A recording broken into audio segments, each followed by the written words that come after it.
Hello there, and welcome back to my channel. I hope you're well and having a beautiful day. In today's tutorial, we'll be moving on with the final block for the Christmas quilt along. The block is called the chain block, and we'll be using this block to help produce that beautiful pattern that will showcase all of the fantastic stars we've done so far. So today's block, you would need your leftover fat quarters. Now, I will be using my darks for this as well as with some of the sort of printed pattern in my fat quarter. Now, you can use whatever color you wish, so that's entirely down to you. What I would like you to do is to take a long strip from your background and cut into the required size. What I'm showing you here is that I've used pieces of my fat quarter and I've just laid them on top and stitched them on one side of that particular fat quarter. Once you've done that, so you're making a long strip. Once you've done that, what you need to do is to simply sew it along the one side. So you can see me taking my long background color and I'm taking all of my fat quarter strips that's cut to the same size and I'm laying them side by side.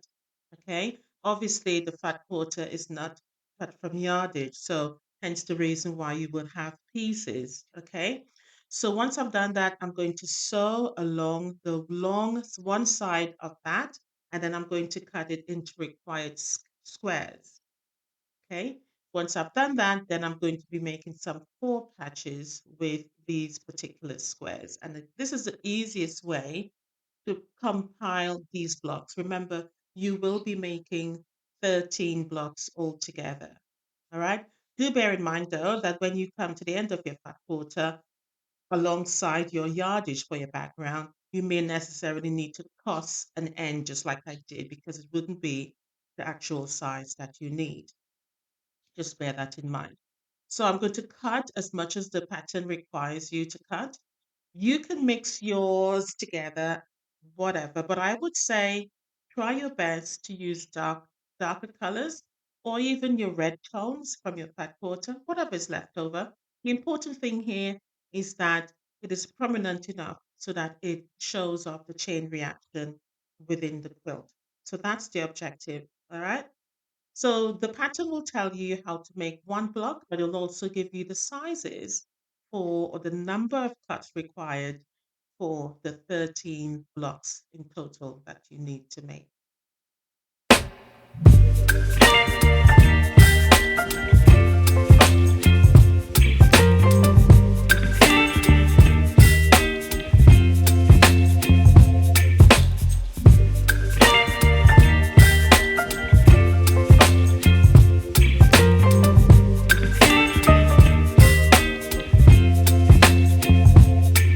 Baby, you give me ice and fire.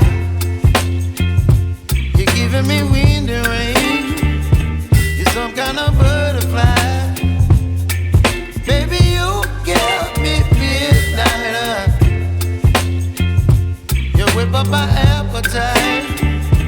Don't leave me here high and dry. Oh, well, I don't wanna jinx it, baby.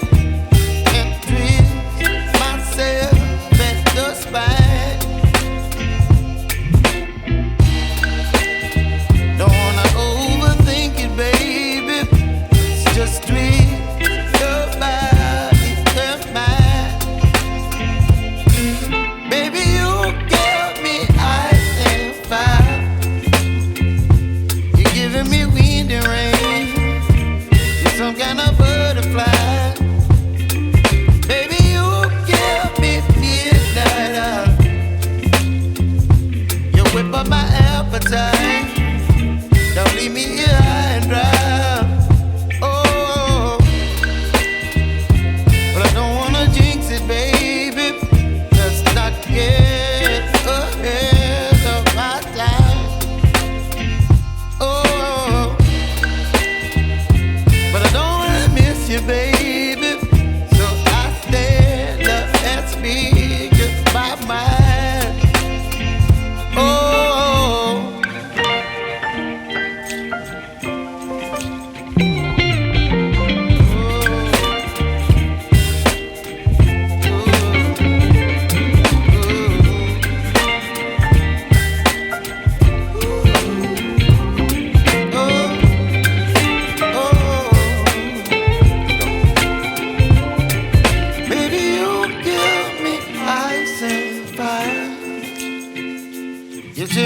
wind and rain. You're some kind of butterfly. Baby, you give me midnight. You whip up my appetite. Don't leave me here high and dry. Baby, you give me ice and fire. You're channeling wind and rain. You're some kind of butterfly. Baby, you give me midnight.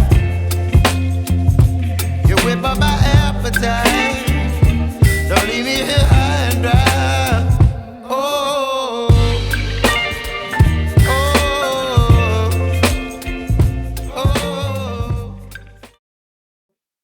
All right, so once you've done those, the next objective is to cut some further background squares. Okay, here you can see me measuring out the quantities that I need, and it will be best if you could cut them into pieces a lot more quickly by laying them together so that it's easier to cut. It is a lot of cutting for this particular block. Remember, we are making 13. Okay, so I'm just laying them down alongside each other, and I'm going to cut them in doubles. So I'm cutting two at a time here into the required amount of sizes that I need.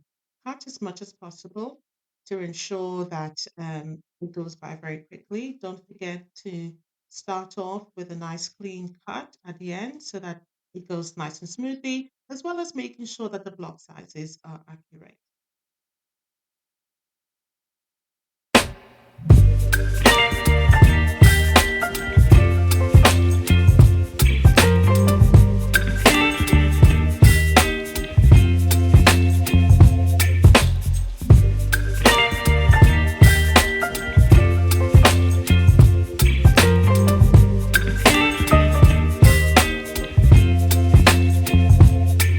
Baby, you give me ice and fire.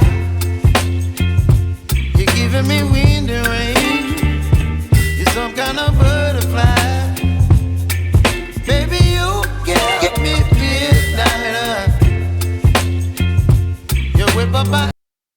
All right, so the next things we need to do, so after making all of your blocks, getting them all ready, you need to lay them out. Notice I showed you these center blocks there, the different colors, and on my 4 packs. We're going to lay the block out. So starting with your center block, all right. So as you can see, the reason why I suggest that you start to cut all of your pieces, making sure you have all the abundance to go with it.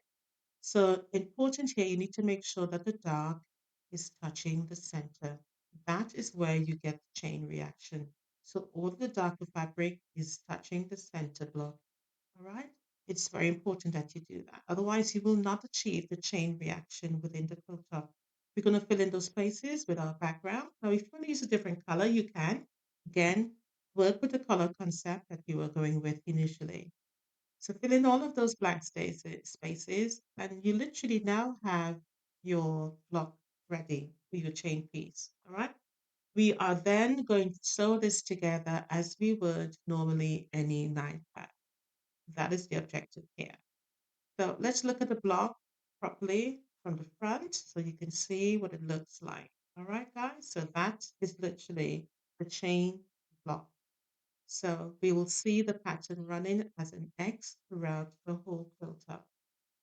Now you can change your center block to a real prominent color. As I said, I've used the color from the background of my fat quarters. All right.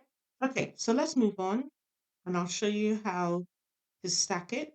So I've stacked it all together on my sewing machine, next to the sewing machine. And all I'm doing is placing all of the pieces because it's easier, isn't it, to sew together like this rather than making a block individually and bringing them over to the sewing table. So I'm stacking them all on top each other. Same with the background fabric. I'm going to stack them as well. And same with the 4 patches on the side. It's just so much more quicker to make these 13 blocks all together. So that's the fastest way of compiling this. So once all that is done, the next objective is to obviously sew it together. Sorry, yes, sew it together as well as iron. All right.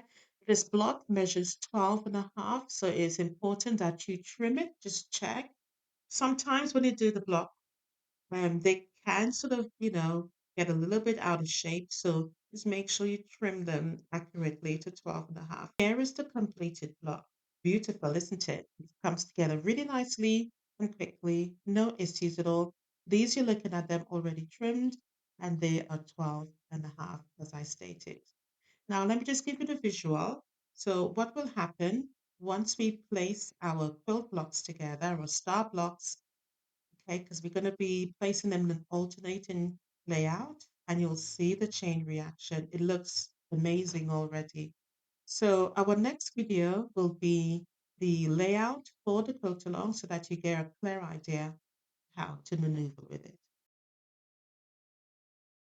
All right, well, I hope you enjoyed this tutorial. It's been short and sweet, but it's just the block that is quite simplified. Any problems, please don't hesitate to reach out.